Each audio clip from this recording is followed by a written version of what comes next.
Ben, a continuación voulle pasar a palabra a Beiras. Tampouco vou ter a pretensión de presentalo.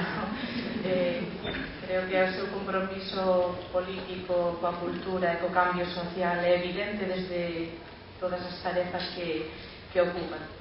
Está hoxe aquí en representación de Edicións Laio Vento, que fixo non é unha cousa excepcional en Laio Vento, precisamente apostar por dar voces plurales e ademais por recoller testemunhas, ideas para a construción, mesmo ideas que non sairían noutras editoriais, porque seguramente non sexan as que máis interesan para o sistema económico ou para os intereses neoliberais. Neste sentido, só quería apuntar que recollín así uns obxectivos moi básicos que creo que nos din moito desta aposta editorial e que creo que os fai tremendamente valiosos e atípicos tamén, por non comuns, non?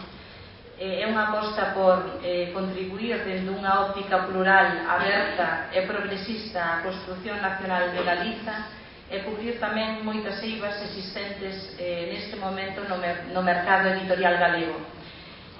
O criterio que Laio Vento explicita claramente é apostar por unha calidade estética, por un rigor e pola difusión tamén de ideas necesarias. Neste sentido, por exemplo, dan prioridade no seu catálogo a xéneros como o ensaio ou como o teatro con escasa presenza dentro dos catálogos de outras editoriais. Un pouco este compromiso social poderíamos explicitalo en cantidade de publicacións, pero só vou elexir así unhas poucas que son así moi recentes, e é na defensa dun tamén dos nosos sinais de identidade básicos, e todas as publicacións que Laio Vento potenciou en defensa da nosa lingua. Creo que a maioría de nós sabemos moi ben de que falamos cando temos presente que hoxe en día é moi necesario facer tamén unha defensa moi grande do noso idioma e da nosa lingua. En este sentido, Laio Vento publicou títulos tan importantes como, por exemplo, sobre o racismo lingüístico, 55 mentiras sobre a lingua galega, Lingua e futuro, con alternativas de distintos autores á situación actual da lingua galega, Feijóo, o galego e nós, ou, por exemplo, estudos xurídicos sobre o decreto para o plurilingüismo, que é unha reflexión científica e crítica con esta norma que tanto ten agitado a conciencia colectiva do noso povo. Creo que tamén é de agradecer que haxa apostas neste sentido que faigan posible recoller como referente a vida das labregas e darlle a importancia que ten e poñela en riba da mesa, e todas estas outras apostas como as que eu sinalo neste momento. Por certo, hoxe estamos aquí nun momento de celebración que eu creo que abonda falta nos fai co mundo que nos toca ao redor, e Laio Vento celebraba onte precisamente 20 anos da súa existencia dende o 17 de decembro de 1990 que comezaba o seu funcionamento. Nada máis.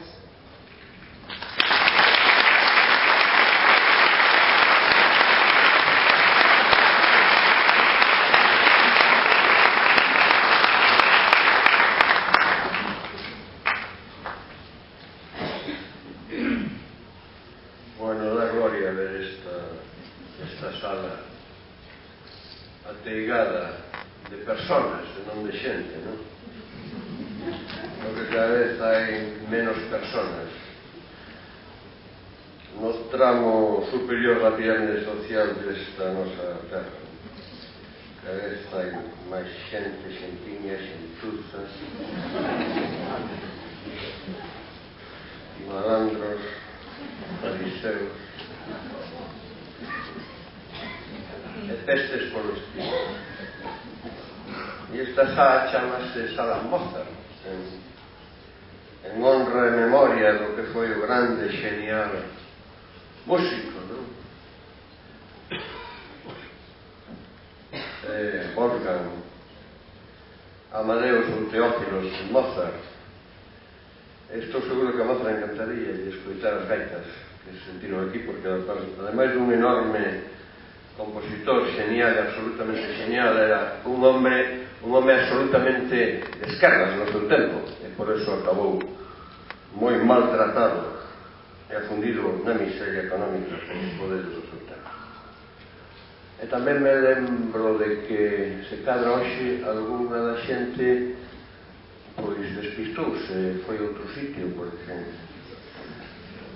sei que había un lugar indicado no mapa deste país onde parecía que se celebraba algo que tiña que ver con isto, non era. Eso me parece perfecto que isto esteña ateigado de xente e que non vayamos aquí, pero non estou aquí para falarvos disso, senón, en primeiro lugar, darvos a todas e a todos as grazas por estares aquí e darvos a todos e a todas as grazas pola vosa loita constante,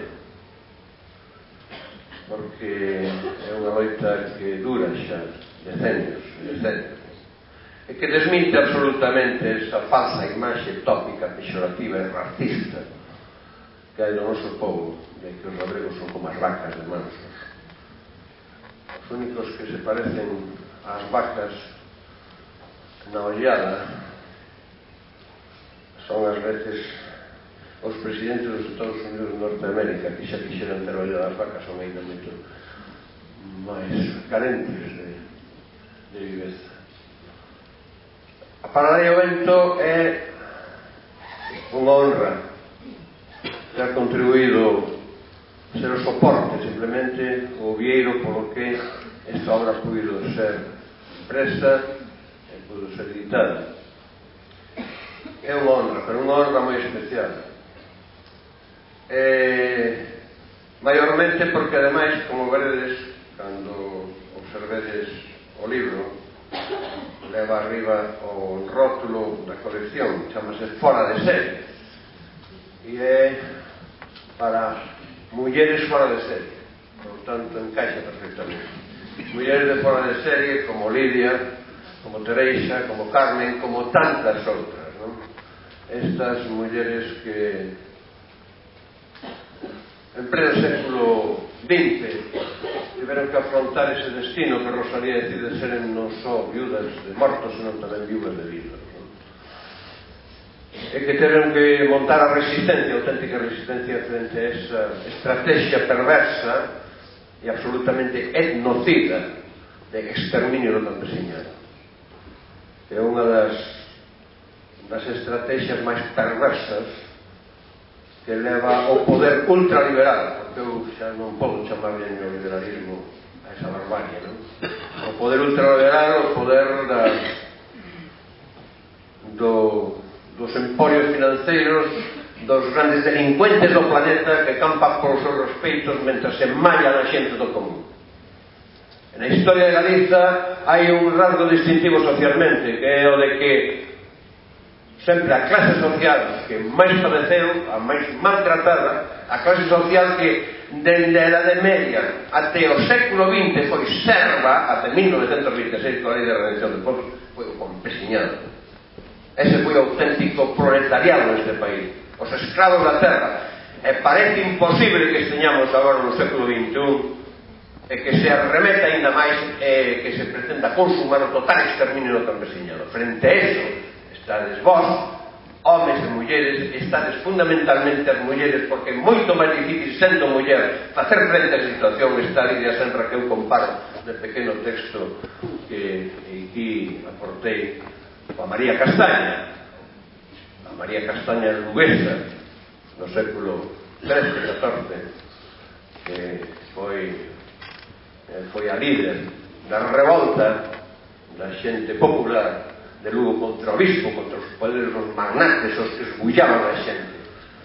É tan famosa que incluso en España se decía de los tiempos de María Castaña, non sabían quen era unha galega naturalmente como María Bandeira, e esa é Lidia Senra, pero no século XX, século XXI, que está a comezar, e esa tamén, a Carmen, e esas son todas nós.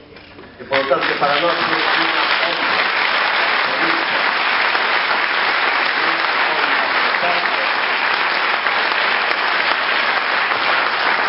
digo máis, Se unha editorial galega nacera para traballar a prol, non para facer negocio, a prol da cultura, do idioma, pero da cultura popular, da cultura propia, do saber da xente popular, do saber do campesiñado, que evidentemente é sabio, mentre que os imbéciles e escuros están hoxe empolerados desde a Caetano.